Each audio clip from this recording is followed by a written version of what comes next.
થરાદમાં જિગ્નેશ મેવાણી જ્યારે police station પહોંચ્યા ત્યાંના સ્થાનિકોની સાથે અને ત્યારબાદ એમના જે નિવેદનો હતા, એમના જે શબ્દો હતા, એ શબ્દોને લઈને હાલ ગુજરાતભરમાં ચર્ચાઓ થઈ રહી છે.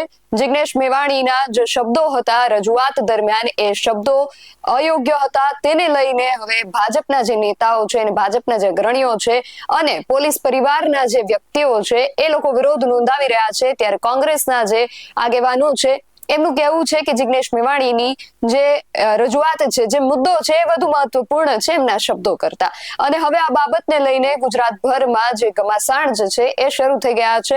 ત્યારે ગુજરાતના જે ડીજીપી છે વિકાસ સહાય, એમણે જિગ્નેશ મેવાણીના આ જે નિવેદનો છે એમને લઈને જે ચર્ચાઓ થઈ રહી છે એને લઈને જવાબ આપ્યો છે. તો સામે હવે જિગ્નેશ મેવાણીએ પણ ડીજીપી વિકાસ સહાયની એ વાતનો વળતો જવાબ પણ આપ્યો છે.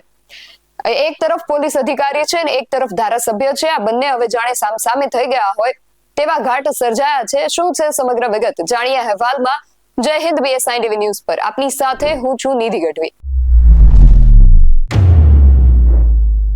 જિગ્નેશ મેવાણીનું દારૂના મુદ્દાને લઈને જે રજૂઆત હતી ને જે નિવેદન હતું તેને લઈને અત્યારે ગુજરાતભરમાં ચર્ચાઓ થઈ રહી છે. અમુકનું કહેવું છે કે જિગ્નેશ મેવાણીની જે વાત હતી, જે મુદ્દો હતો એ ખૂબ સાચો છે.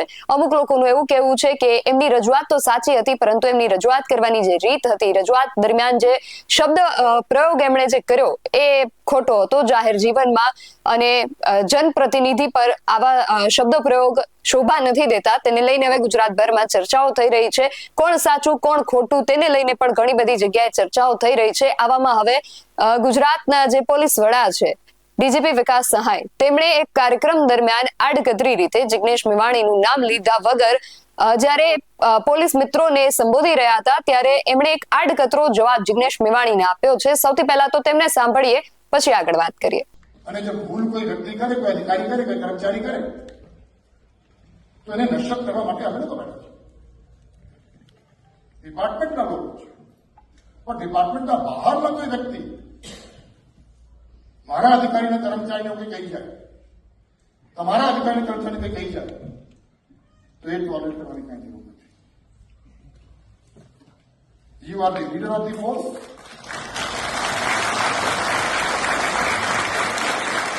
And it is your responsibility. એ તમારી જવાબદારી પણ છે અને એ તમારી ડ્યુટી પણ છે. તો ડીજીપી વિકાસ સહાયનો આ વિડીયો સોશિયલ મીડિયામાં અને સમાચારોમાં વાયરલ થયા બાદ જિગ્નેશ મેવાણીએ હવે એમની આ વાતનો જવાબ આપ્યો છે. જિગ્નેશ મેવાણી જ્યાં સમાચારોમાં આ વિડીયો વાયરલ થયો છે એમાં કમેન્ટમાં લોકો શું જણાવી રહ્યા છે તેને લઈને ડીજીપી વિકાસ સહાયને વળતો જવાબ આપી રહ્યા છે ને બીજું પણ શું કહી રહ્યા છે સાંભળીએ જિગ્નેશ મેવાણીને. નમસ્તે મિત્રો, હમણાં જ કોઈકે એક સરસ રીલ મોકલી. એમાં રાજ્યના પોલીસ વડા મિસ્ટર વિકાસ સહાય એ કોઈ એક જગ્યાએ પોલીસના મિત્રોને સંબોધન કરી રહ્યા છે. આ તમે જોઈ શકો છો. અને આ સંબોધનમાં એમણે એવું કહ્યું છે કે કોઈ પણ બહારનો માણસ એ પોલીસના કોઈ પણ કર્મચારીઓ ભૂલ કરે તો વહીવટી રીતે ડિપાર્ટમેન્ટલી આપણે જોઈ લઈશું. બહારના કોઈ પણ માણસની વાતને તમારે ટોલરેટ કરવાની નથી. અને પછી આની નીચે જે કોમેન્ટ્સ આવી છે એ કોમેન્ટ્સ હું વાંચું છું. પહેલી કોમેન્ટમાં લખ્યું છે કે જિગ્નેશ મેવાણી સાચા છે અને એને લાઈક કરનારા 271 છે. બીજી કોમેન્ટમાં તમારી જવાબદારી જે છે એ નિભાવો, બીજેપીના 100 ના બનો, ગંદો શબ્દ છે, સાહેબ માટે નહીં સારો લાગે. ત્રીજી કોમેન્ટમાં ફરી લખ્યું છે કે જિગ્નેશ મેવાણી સાચા છે. ચોથી કોમેન્ટમાં લખ્યું છે મલાઈ માટે બધાને ટાઈમ છે પણ દારૂ ડ્રગ્સ બંધ કરાવવા માટે નથી. પાંચમી કોમેન્ટમાં લખ્યું છે કે દારૂબંધી ફક્ત કાયદામાં છે, હકીકતમાં તો દારૂ દરેક ગલીમાં મળે છે. પછીની કોમેન્ટમાં લખ્યું છે, છઠ્ઠી કોમેન્ટમાં, તો પછી સાહેબ દારૂ જુગાર ચાલુ હોય એ પોલીસ સ્ટેશનમાં શું ખબર નહીં હોય? આમાં શું જિગ્નેશ મેવાણીએ ખોટું કર્યું છે? નેક્સ્ટ કોમેન્ટમાં લખ્યું છે ડીજીપી સાહેબ RSSની ભાષા બોલી રહ્યા છે. એના પછીની કોમેન્ટમાં લખ્યું છે ઈમાનદાર નેતાઓને મેવાણીના શબ્દોથી તકલીફ થાય એ સ્વાભાવિક છે. એના પછીની કોમેન્ટમાં લખ્યું છે તમારું નથી દેખાતું, એ ભાઈએ જે કીધું એ કરી બતાવો ને મારા વિશે. એના પછીની કોમેન્ટમાં લખ્યું છે સાહેબ હપ્તા બંધ કરાવો, બીજું કંઈ નહીં. તો એના પછીની કોમેન્ટમાં લખ્યું છે ભણેલા ગણેલા ભારતના ભારતની ઉચ્ચ લેવલની પરીક્ષા આપ્યા પછી પણ 4 ચોપડી પાસ નેતા કહે તેમ કરવું પડે છે. એના પછીની કોમેન્ટમાં લખ્યું છે, હાઈકોર્ટ સુપ્રીમ કોર્ટે તમારા ડિપાર્ટમેન્ટની બહારના છે તો શું તમને આદેશ નહીં આપી શકે? એના પછીની કોમેન્ટમાં લખ્યું છે, હપ્તા બંધ કરાવવા, ક્રાઇમ બંધ કરાવવું, દારૂબંધી કરાવવી એ તમારી રિસ્પોન્સિબિલિટી નથી. એના પછીની કોમેન્ટમાં લખ્યું છે, નશીલા પદાર્થ બંધ કરાવો, આતંકવાદીઓ કરતા પણ વધુ જીવ લે છે આ નશો. એના પછીની કોમેન્ટમાં લખ્યું છે, ભૂલો ઉપર પડદા પાડવાનું બંધ કરો અને હપ્તા ખાવાનું બંધ કરીને નશાબંધી પર કડક અમલ કરો સાહેબ. એના પછીની કોમેન્ટમાં લખ્યું છે, સાહેબ દારૂ બંધ કરાવીને જિગ્નેશભાઈનું મોઢું બંધ કરાવો ને આમ રાજકીય પ્રેરિત ભાષાથી દારૂ થોડો બંધ થશે.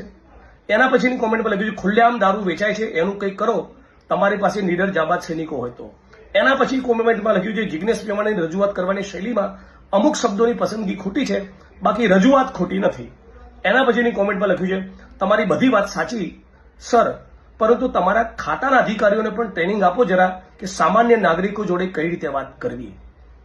માનનીય ડીજી શ્રી મિસ્ટર સાહેબ, તમારું સૂચન સારું છે. પોલીસ ફોર્સનું મનોબળ ટકેલું જ હોવું જોઈએ. એ રાજ્ય માટે જે પોલીસ કર્મીઓ, કોન્સ્ટેબલથી લઈને સિનિયર મોસ્ટ ડીજી રેન્કના ઓફિસરો જે રાષ્ટ્ર માટે, દેશ માટે સેવા આપતા હોય, એમના પરસેવાને, એમના કામગીરીને, એમની નિષ્ઠાને હું એપ્રિશિએટ અને સેલ્યુટ કરું છું, હું વંદન કરું છું. પણ તમે જેને લીડર ઓફ ધ ફોર્સ કીધા એવા તમારા કેટલાક કલીગ્સ અને ઉચ્ચ આઈપીએસ અધિકારીઓને લોકો ચોપડાઈ જાય છે. કેમ સાંભળી લેવું પડે છે?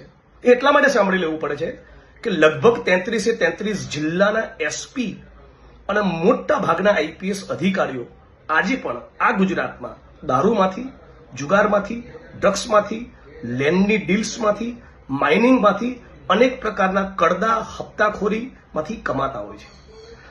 તમારા લીડર ઓફ ધ ફોર્સ, તમે જેને કહો છો એવા ઓફિસ અધિકારીઓનું મનોબળ રજનીશ રાય, સતીશ વર્મા કે રાહુલ શર્મા જેવું ત્યારે બને જ્યારે પૈસાને સ્પર્શ ન કરતા હોય. એટલે પહેલા એમનામાં જમીર પેદા થાય એવું કરો. જમીર પેદા થયું ને, નોન કરપ્ટ હશે ને તો ખમીર આપોઆપ પેદા થઈ જશે. ખમીર પેદા થયું તો મારું કે કોઈનું નહીં સાંભળે, મને પણ જવાબ આપી દેશે. આજની તારીખ એવી ઓકાત અને હેસિયત એટલા માટે નથી કે સ્પાઇનલેસ છે, કરપ્ટ છે અને પોતાનું ઈમાન વેચીને બેઠેલા છે. સાહેબ, તમે તો જાણતા જ હશો, ડીજી છો રાજ્યના, નામ પણ વિકાસ સહાય છે. ઈચ્છું છું સહાય કરું ગુજરાતની જનતાની અને ડ્રગ્સ અને દારૂ બંધ થાય એટલું કરી આપો. ધન્યવાદ. તો હવે આ જે મુદ્દો છે એ સામસામો થઈ ગયો છે. ઘણા પોલીસ પરિવારના જે લોકો છે એ લોકો જિગ્નેશ મેવાણીનો વિરોધ નોંધાવી રહ્યા છે. જિગ્નેશ મેવાણીના જે સમર્થકો છે એમનું કહેવું છે કે એમની વાત સાચી છે ને ગુજરાતની અંદર દારૂબંધી વાળા આ ગુજરાતમાં દારૂ અને ડ્રગ્સ વેચાય છે એ પોલીસ માટે ખૂબ શરમજનક બાબત છે ને એના પર ખરેખર પોલીસે કાર્યવાહી કરવી જોઈએ, જે નથી થઈ રહી. તો આ જે મુદ્દો છે એમાં કોણ સાચું કોણ ખોટું તેને લઈને પણ અત્યારે ઘણી ચર્ચાઓ જાગી છે. તમારું આ વિષયને લઈને શું માનવું છે? કોણ આમાં સાચું છે, કોણ ખોટું છે, કઈ વાત સાચી છે, કઈ વાત ખોટી છે, અમને કમેન્ટ કરીને ચોક્કસથી જણાવજો. આવા જ વધુ અહેવાલો સાથે મળતા રહીશું. તમે મારી યુટ્યુબ ચેનલને સબસ્ક્રાઇબ કરવાનું અને અમને ફેસબુક અને ઇન્સ્ટાગ્રામ પર ફોલો કરવાનું ભૂલશો નહીં. બાકી નવી અપડેટ્સ માટે આપ જોતા રહો PSI TV ન્યૂઝ. નમસ્કાર.